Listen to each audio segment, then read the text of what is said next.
All right, hello and welcome back. Brett here with clickmail.co.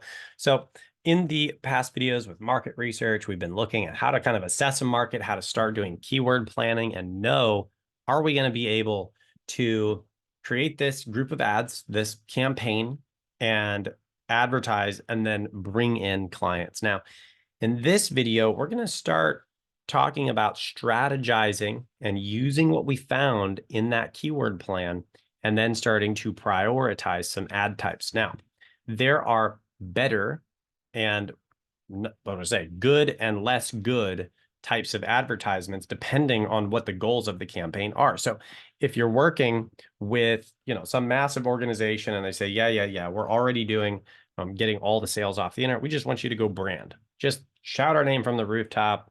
Here's 15,000 bucks a month. Go. Something like that. Well, we're going to be branding. Branding is all about impressions. It's all about getting in front of people, not necessarily about direct sales, just people coming in, signing up and purchasing. It's just about tracking and showing that they're in front of people. And then to the degree that you can get sales, great. That's more branding. Well, if instead they're like, no, we on a limited budget and we want every single sale as fast as we can get the sales, well, we're not branding and we're not looking at impressions and clicks and that sort of less important data when it comes to bringing money in the bank. What are we looking at? We're looking at wanting to get people who are looking to purchase right now. And so that is very different. And that shows up in the keywords. Different keywords are good for different things. Now, again, as you go through that keyword training, you're going to see commercial intent, informational intent, transaction intent. We've kind of seen the transaction intent in this training a little bit. Now, in order to start kind of assigning the ad type, we have to know the two types of advertising.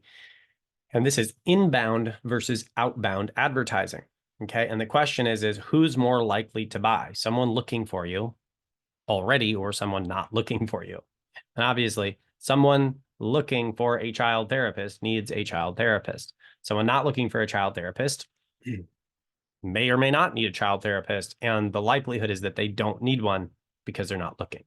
Okay. And we could say the likelihood is very high that they don't need one because the vast majority of the population is not looking for a child therapist and they don't need one. Some people need one, but they're not there yet and they're not looking, but maybe they'll look in the future. Okay, so when we're talking about advertising, inbound advertising is advertising to people who are already coming to us. We just have to show up. And that is the easiest and usually the most profitable type of advertising because I don't have to convince them to pay me as a child. They're like, I don't even have kids. And then it's like, well, I'm going to convince someone without kids to do a child therapist. You have an inner child who's wounded, and I will give therapy to your inner child. Now you're selling something that they don't need to them. Like, obviously, that's not easy. So selling something to someone who's already coming and asking for it is the easiest way to get clients. So inbound is where you're going to go for people who are looking to pay right now and sign up. Okay, so we have inbound advertising. Outbound advertising is what we might also call interruptive ads, right? We're going out and we're interrupting people wherever they're at. And we're saying, hey, look at this. And they're like, I wasn't looking for that. They're driving to work and there's the billboard hanging off of the overpass or something, and it's like, oh man, they're always like advertising. It's not something people anticipate to see. And it's commercials on TV. You're like, man, I wish these commercials would leave me alone so I can watch my show. It's not always the positive experience and they're not necessarily looking for it. It gets a little bit closer to more of that mass media. You can still target it in with digital ads to specific groups that are more likely, but they're still not looking for you. So when we're talking about outbound, it's going out to social media for people who are just kind of looking around and not really looking for you. It's going, out to display ads that show on Google's search network, which the Google search network is anybody basically who's using Google AdSense on their website. And it says, oh yeah, I want Google to put ads on my website. Don't do that, by the way. It makes your website look really tacky and people don't trust you. It looks spammy. Anyway, but Google pays website owners a small fraction of the cost per click when people click on that ad. And so now they have this whole network of websites like Forbes magazine and whatever it is. And you can show your ad out there. Well, people on Forbes magazine, people on random e-com site aren't looking for you. So you're showing up in front of them. Might they be interested? Yes, you're still only going to pay per click. And so, it's still not inbound. So it's generally not going to be as profitable as people who are just looking for you. So you've got outbound where we're interrupting, and inbound where they're just looking for us and they're like, the guy in the meme that's like, shut up and take my money. Okay. So we can kind of see here, if we're looking for branding, bigger audiences where we're interrupting is great. There's nothing wrong with that. But if we're having smaller businesses that are like, nope, we want profits right now, where do we find the channels where they're already looking for us? Okay, so different ads are going to do different types of things, and that's why we're talking about that. Now, one of the most useful ways I've heard to kind of think about this inbound versus outbound advertising is when we talk about search engines like Google, even YouTube, people are looking for solutions. It's a search engine. Bing, right? People are searching for solutions to problems. Okay. These work much like a mall.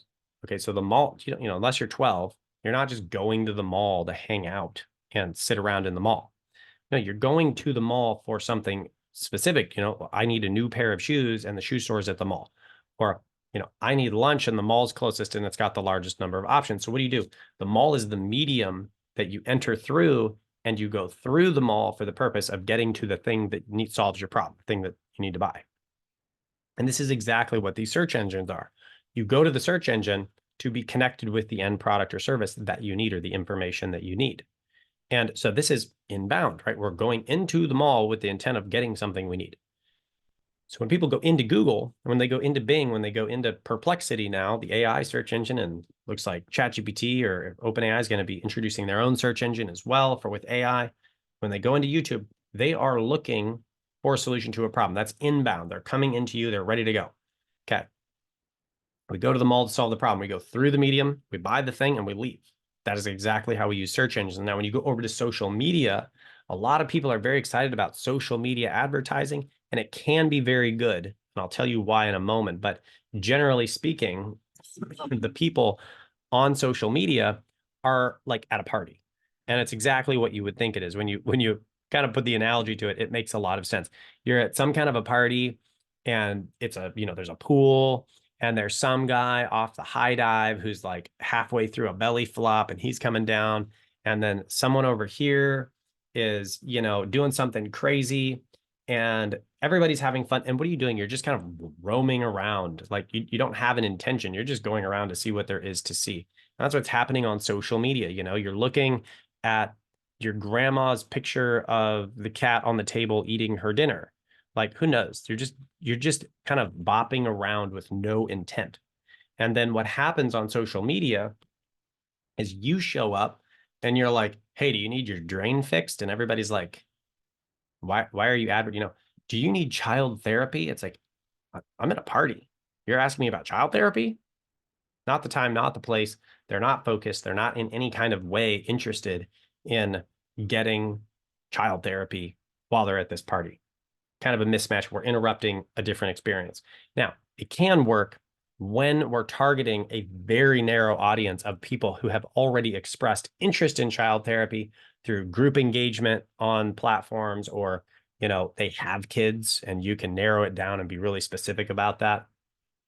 Or maybe we can cross-target them. They've already been on your website and you offer child therapy, and then we can track them over to Facebook and show them ads there. That makes sense. So that can be very, very beneficial if we target it correctly. But generally speaking, you don't just want to show a broad swath of ads to people on social media, because, the likelihood that they're actually looking for what you're offering is low.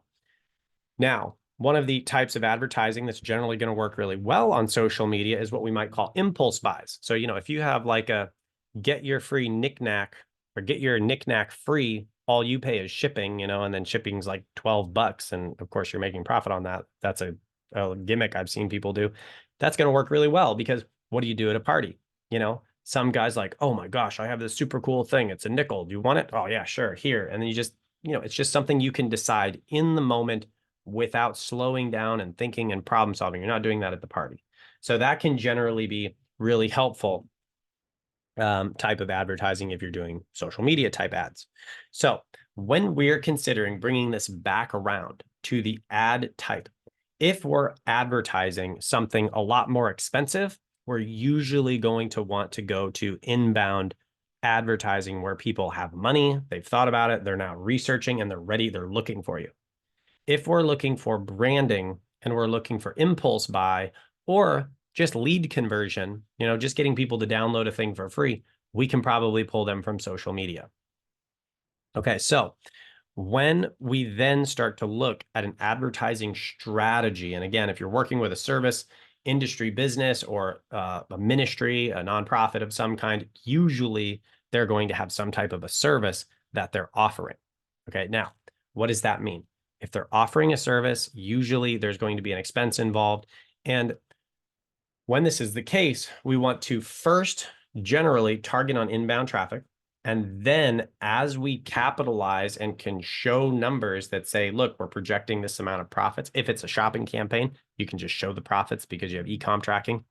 And you can say, look, here's how much you're making. This is the return that you're making on your ad spend. For every dollar you put in, you get $5 back. Awesome. They're going, this is great. This is amazing. This is like a money tree. Well, it is. Now, how do we expand it? Well, we scale. Okay, so we scale until we're eating up all of the inbound traffic, the people who are just right here ready to pay. And then what do we do after that? We talk to them, we say, what is the lowest return on investment that you want on your ad spend? So your lowest ROAS, return on ad spend. And they'll say, well, 5's great, but we could probably go as low as 3 and still be pretty profitable, 3x on ads. Okay, cool. Or maybe they're making 10 and they say, well, we can go as low as 5. So you get the lowest number. You're probably gonna have to coach them through what that means. And then you say, okay, so here's what we're gonna do. We're gonna expand out to these other sort of places. We're gonna expand the ads away from just inbound, which is generally people looking on Google, looking on Bing, whatever it is, Microsoft ads in that case. And we're going to go out. We're going to go out to the places where people are having a party. We're going to go out to YouTube. We're going to send them out to Facebook, Instagram. And here's what's going to happen. We're going to see that return come down because these people are probably going to be less interested, but we're going to pause it so that we're floating right around that 5 mark for you. So you're going to reach as many people as you can reach, priority on the people who said they're spending. And then we're going to continue to increase that spend, reach a larger audience, only so much as we can make that 5 times return on ad spend for you. And so that's the big strategy is you want to get as many of the best clients as you can, the people who are buying now, and then expand it out as big as you can, so long as they're at the profitability indicators that they're going to need to make those ads sustainable and profitable for them.